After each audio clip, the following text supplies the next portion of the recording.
오늘 우리에게 주시는 하나님의 말씀은 시편 35편 1절에서 10절 말씀입니다. 시편 35편 1절에서 10절 말씀, 구약 768쪽 즈음에 있습니다.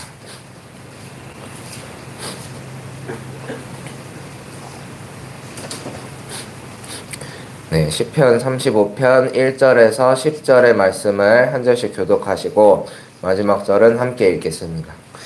주님, 나와 다투는 자와 다투시고 나와 싸우는 자와 싸워 주십시오.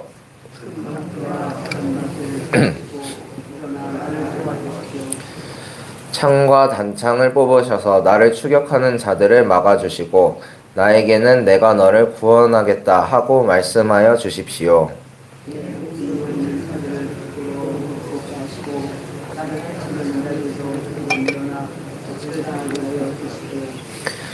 그들을 바람에 날리는 겨처럼 흩으시고 주님의 천사에게서 쫓겨나게 하여 주십시오.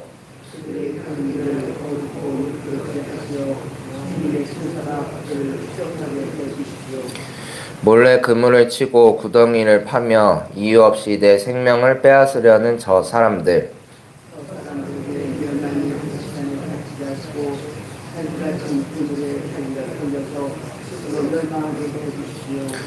그때 내 영혼이 주님을 기뻐하며 주님의 구원을 크게 즐거워할 것이다. 주님과 같은 분이 누굽니까? 주님은 약한 사람을 강한 자에게서 건지시며 가난한 사람과 억압을 받는 사람을 약탈하는 자들에게서 건지십니다. 이것은 나의 뼛속에서 나오는 고백입니다. 아멘. 오늘도 예배로 하루를 시작하는 우리에게 하나님의 은혜와 평강이 넘쳐나기를 소망합니다. 오늘은 내가 기뻐하는 이유라는 제목으로 말씀을 전하고자 합니다. 앞서서 함께 찬양했던 찬송가 24장 왕 되신 주라는 찬송을 혹시 알고 계셨나요? 네, 저도 이제 태어나서 처음 들었던 곡인데요. 이제 수요 예배 때 할렐루야 찬양대에서 이 곡을 부르셨습니다. 근데 굉장히 은혜가 돼서 불러야겠다 생각하고 이제 새벽 여기 나오기 전까지 연습을 하고 올라왔습니다. 네. 분명히 찬송가 안에 아주 오래전부터 있었던 곡인데 이런 곡이 있는 줄도 몰랐고 찾아볼 생각도 못했습니다. 그러다가 수요예배 때 처음 이 곡을 듣고 참 은혜를 많이 받았던 것이죠. 수백 곡의 찬송가 중에서 24장에 숨겨져 있던 은혜를 발견했습니다. 우리의 삶도 그러한 것 같습니다. 내 눈앞에 보이는 주된 고민들에 우리 생각과 마음이 뺏기는 경우가 많은데요.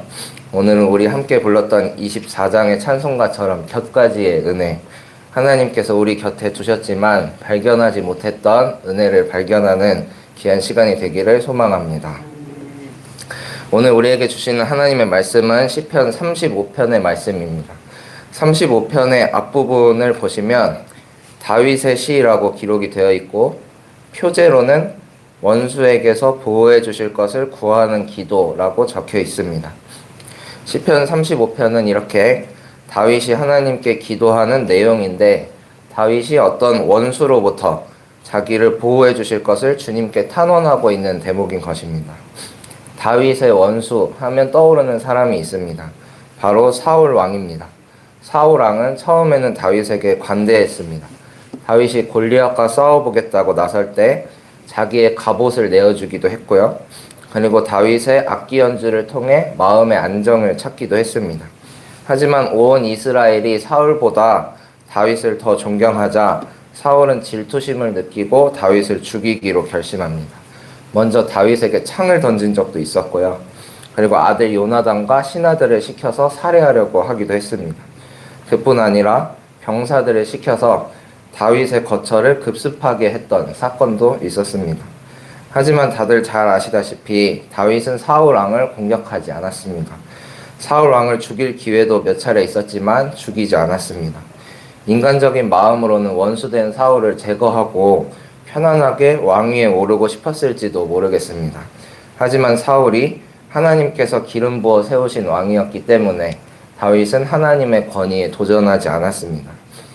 다윗의 원수는 사울왕뿐이 아니었습니다. 사울왕의 편에 서서 무고한 다윗을 모함한 세력들이 또 있었습니다. 다윗은 그들에게도 배신감과 억울함을 느꼈습니다. 대표적인 사례로 십성읍이라는 곳에 사람들이 있었습니다.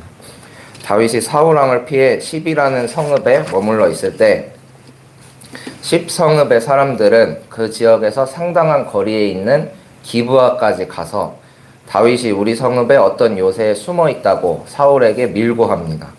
이는 인간적인 배신 행위로밖에 볼 수가 없는데요. 왜냐하면 십성읍의 사람들은 다윗과 같은 유다 지파의 사람들이었고, 또 블레셋 군대가 십성읍을 공격하려고 할 때 다윗이 자기 군사들을 써서 십성읍 사람들을 지켜줬던 사례도 있었습니다. 그러나 그들은 이런 다윗을 배신하고 사울 왕에게 다윗이 숨어있던 곳을 밀고 했던 것입니다. 다윗은 무고한 자신을 죽이려 하는 사울 왕과 사울 왕의 편에 서서 자기를 해하려 하는 이런 십성읍의 사람들에 대한 원통함을 주님 앞에 35편의 말씀을 통해 토로하고 있는 것입니다. 어쩌면 다윗의 입장에선 사울 왕보다 사울 왕 편에 서 있던 십성읍 사람들에 대한 원통함이 더 컸을지도 모르겠습니다. 원래 아주 원수 같은 사람보다 내가 믿었던 사람에게 배신당할 때 그 배신감이 더 큰 법이죠. 같은 유다 지파 사람이었고 심지어 블레셋으로부터 다윗이 직접 그들을 지켜주기까지 했는데 십성읍 사람들은 다윗 몰래 먼 곳까지 가서 사울 왕에게 아첨하고 다윗을 위험에 빠뜨렸던 것입니다. 하지만 여기서 우리가 주목해야 할 것은 다윗의 태도입니다. 다윗은 십성읍 사람들을 블레셋으로부터 보호해 줄 만큼 군사력을 가지고 있었습니다. 그렇다면 반대로 생각해보면 다윗에게는 십성읍 사람들을 처단할 군사력도 있었다는 뜻입니다. 하지만 다윗은 그렇게 자기를 따르는 군사들이 있었음에도 불구하고 십성읍 사람들을 자기 손으로 직접 처단하지 않았습니다. 그저 하나님께 자기의 원통함을 토로하며 원수에게서 보호해 주실 것을 구하는 기도를 드렸을 뿐이었습니다. 우리도 다윗과 같은 태도로 살아가기를 바랍니다. 내게 원수 갚을 힘이 있다 하더라도 그대로 보복하는 것은 하나님의 뜻이 아닙니다. 다윗은 하나님을 두려워했고 그 크신 능력을 믿었기 때문에 자기의 능력을 앞세울 필요가 없었습니다. 나보다 더 크신 하나님, 나보다 앞서 행하시는 하나님을 믿고 의지하는 우리가 되기를 소망합니다. 더 나아가서는 예수님께서 산상설교에서 우리 마음속에 있는 원수에 대한 그 원함마저 품지 말라고 말씀하십니다. 마태복음 5장 23절에서 24절 말씀입니다. 그러므로 내가 제단에 제물을 드리려고 하다가 내 형제나 자매가 내게 어떤 원한을 품고 있다는 생각이 나거든 너는 그 제물을 제단 앞에 놓아두고 먼저 가서 내 형제나 자매와 화해하여라. 그런 다음에 돌아와서 제물을 드려라. 화해하지 못한 마음, 누군가와 원한 관계가 있는 상태 자체에 대해서 문제를 삼으신 것입니다. 정말 원수 같은 사람이 내 앞에 있다면 그것만큼 괴로운 일도 또 없을 것입니다. 안 보고 말 사람이라면 상관이 없지만 계속 부대껴야 된다 그러면 정말 괴롭겠죠. 하지만 그럴 때마다 우리 그리스도인들이 가져야 할 태도는 분명합니다. 화해하기 위해서 노력하는 것, 그리고 우리의 원통한 마음을 주님 앞에 남김없이 토로하는 것입니다.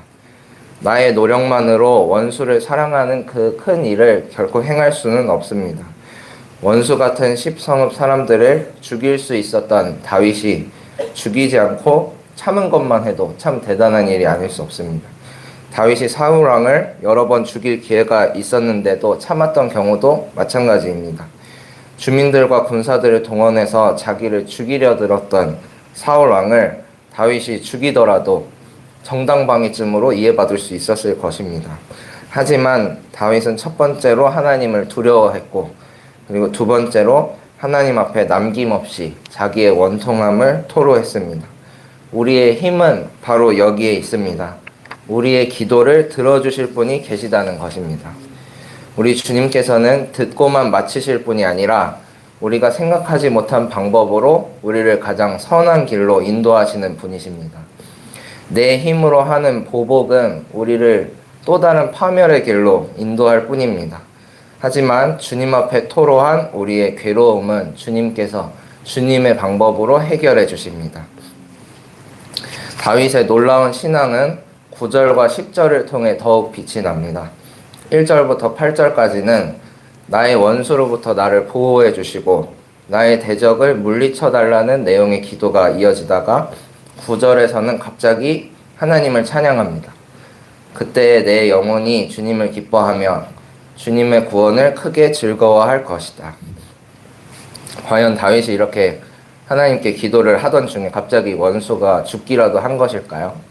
아니면 기도를 하다가 전세가 역전되는 어떤 좋은 소식을 듣게 되었을까요? 그렇지 않습니다. 다윗은 그저 그렇게 될 것을 미리 믿고 기뻐했습니다. 그러면서 10절에 이어서 주님을 찬양하죠. 주님, 주님과 같은 분이 누굽니까? 주님은 약한 사람을 강한 자에게서 건지시며 가난한 사람과 억압을 받는 사람을 약탈하는 자들에게서 건지십니다. 이것은 나의 뼛속에서 나오는 고백입니다. 뼛속에서 나오는 고백, 즉 자신의 몸 전체가 이런 고백을 하고 있다는 뜻입니다. 주님은 약한 사람을 강한 자에게서 건지시며 가난한 사람과 억압받는 사람을 약탈하는 자들에게서 건지시는 분이라는 걸 내 뼛속에서부터 믿으니 그것으로 됐다는 것입니다. 나는 그저 내 상황이 바뀌지 않았다 하더라도 그것으로 인해 기뻐하겠다는 선포입니다. 대단한 믿음의 고백이 아닐 수 없습니다. 우리도 이러한 믿음의 사람이 되기를 소망합니다. 원수를 갚는 일은 우리의 몫이 아닙니다. 주님의 영역이죠. 우리의 역할은 그저 우리를 원수로부터 구원해 주실 하나님을 믿고 주님 앞에 나의 감정을 남김없이 쏟아내는 일, 나의 간절한 기도를 주님 앞에 드리는 일, 그뿐입니다. 하나님께서는 수많은 말씀과 우리의 신앙적 체험을 통해 이미 알려주셨습니다. 우리를 구원해 주실 것이라는 사실을 이미 알려주셨습니다. 우리 안에도 어떤 원한 관계에 사로잡혀 있는 분이 계실지도 모르겠습니다. 정말 원수가 내 눈앞에 있다면 내 의지와는 상관없이 너무나 미운 마음이 북받쳐 오르겠죠. 하지만 한 분도 빠짐없이 악에게 지는 일이 없기를 바랍니다. 우리의 영혼이 주님을 기뻐하며 주님의 구원을 크게 즐거워하기를 바랍니다. 다윗에게 임하셨던 하나님의 영이 오늘 우리에게도 임하셔서 원수에게서 우리를 보호해 주실 줄로 믿습니다. 오늘도 주님 안에 참 평안을 누리는 하루가 되시기를 소망합니다. 기도하시겠습니다.